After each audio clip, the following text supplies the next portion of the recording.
Aujourd'hui, je voulais continuer sur une nouvelle analyse de fight, tout simplement parce que l'analyse que j'ai faite entre Superbon et Tawanchai, le numéro 2, a plutôt bien fonctionné. Vous avez été plus réceptif en tout cas que mes autres vidéos sur des analyses scientifiques. Ce que je comprends, ça peut être beaucoup plus intéressant à regarder que des études scientifiques sur certains sujets.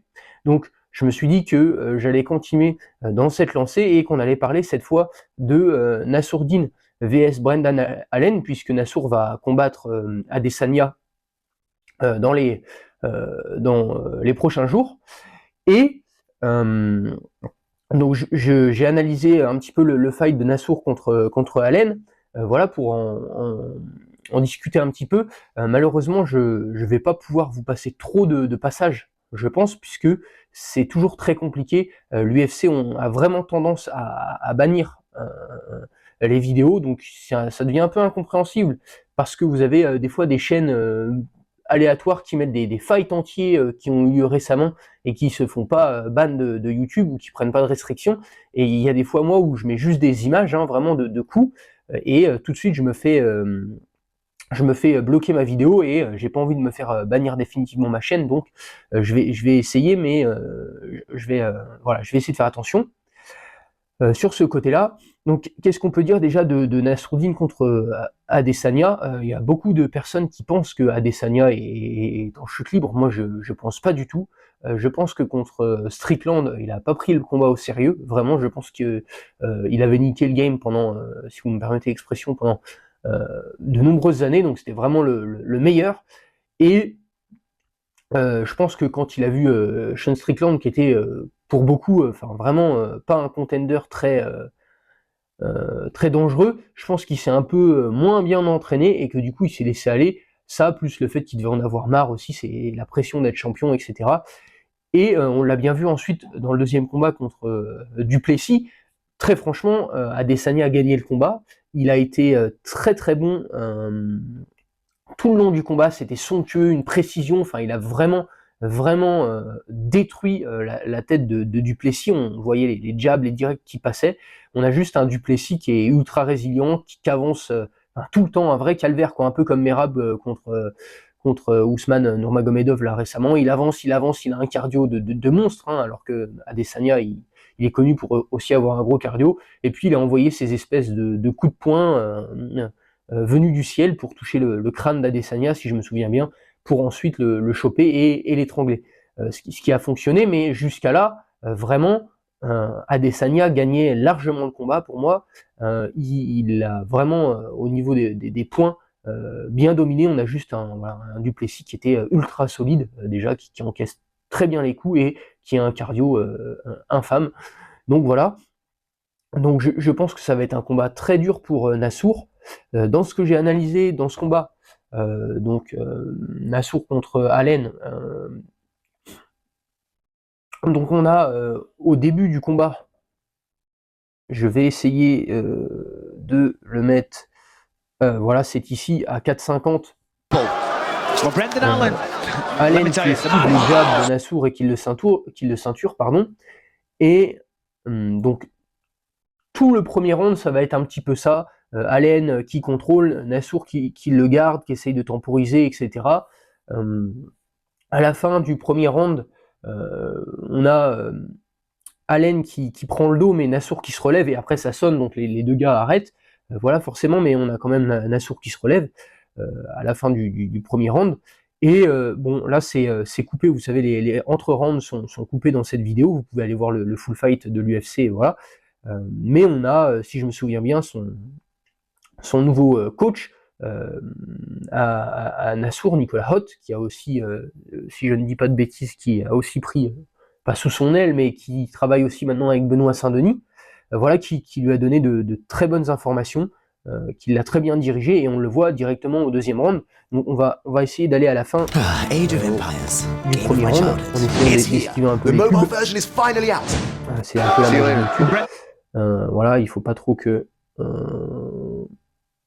je vais aller, hop,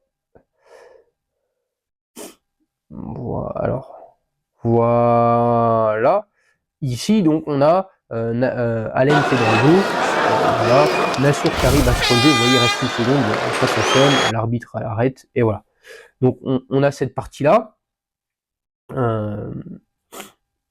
Ensuite, on va directement aller au deuxième round, hein, puisque de toute façon, le premier round, ça a été beaucoup du contrôle, des renversements, voilà, c'était que du sol. On sait que les deux ont un très bon sol. Donc je prends mes petites notes.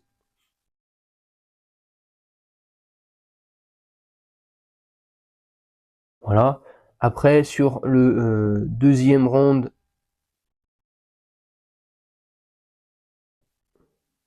voilà, c'est juste ici.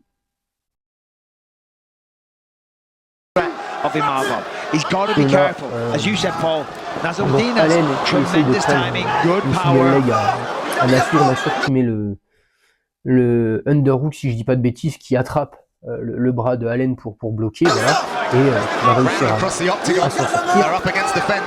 Donc voilà, c'est qui se prône et qui vient défendre en posant son avant-bras sur la tête de Allen pour vraiment le maintenir au sol, lui mettre la pression. Donc on voit que ça avait été très bien travaillé, que le travail avait été très bien fait pendant ce combat. On va continuer un petit peu plus loin, puisque ça se déroule pas mal de phases de sol. On va aller à... voilà, on a encore de la défense. Et voilà, c'est ça, c'est ici. Donc, qui peut être intéressant aussi, c'est que Nassour, à le dos de Allen se relève. Voilà, il sort, hop, il lui envoie un high kick. Donc, très intéressant de voir que Nassour est dangereux aussi dans ces phases un petit peu de chaos où on ne sait pas trop, la vision est un peu floue. Ce qui peut être intéressant, puisque si vous vous rappelez bien, donc Duplessis envoie un espèce de overhand des enfers sur Adesanya qui touche le haut du crâne et ça le met un petit peu knockdown, donc il est sonné et c'est là que Duplessis arrive à l'amener au sol et le finaliser. Donc ça va être un peu dans ces phases, je pense aussi, de cage control où Adesanya sort et Nassour peut envoyer un coup qui va lui permettre d'obtenir la victoire. Voilà. Un petit peu pourquoi j'ai pris aussi ce passage. Et donc après, on a quelques phases de combat, notamment à 2-0-7 où on a Allen qui envoie un jab, donc Nassour qui esquive en mettant la main là, et puis qui remise avec un crochet arrière, ce genre de choses. Donc on voit que Nassour a une très belle boxe aussi, il est très complet. Il y a une petite alerte, mais ça c'est très léger, c'est au troisième round, donc début du troisième round, on va y aller directement. Voilà. Je pense que c'est et voilà, un deuxième. Donc c'est vraiment je mets cette petite alerte parce que donc Allen envoie un premier calf kick qui touche, au deuxième calf kick qui touche, Nassour envoie un gauche-droite pour le contrer. Donc on sait que pour contrer les personnes en kick, à imposer son anglaise, c'est très intéressant. Mais je mets petite alerte, puisque si vous vous souvenez bien de Adesanya contre le Brésilien, pourquoi j'ai perdu son nom, Paulo Costa, voilà, ça y est, j'avais sur le bout de la langue. Contre Paulo Costa, on voit que la jambe de Paulo Costa est morte au bout du fin du premier round. On voit que, il le montre pas, il sourit, mais on voit très bien que c'est ça qui a provoqué aussi sa chute à l'époque. Donc on voit que Adesanya est très bon pour détruire les appuis de ses adversaires, hein, et je pense que ça va être une partie de son plan, ça va être de détruire les appuis de Nassour, parce qu'il l'a dit lui-même en conférence de presse. Nassourdine est très explosif, donc il a dit aussi que il ne représentait rien de ce qu'il n'avait pas déjà vu avant. Il faut dire qu'après tant d'années à l'UFC, on a vu beaucoup de choses, mais que voilà, il était explosif, et je pense que pour détruire cette explosivité, cette vitesse, il va essayer de détruire les appuis de Nassour. Donc je pense qu'aussi ils vont bien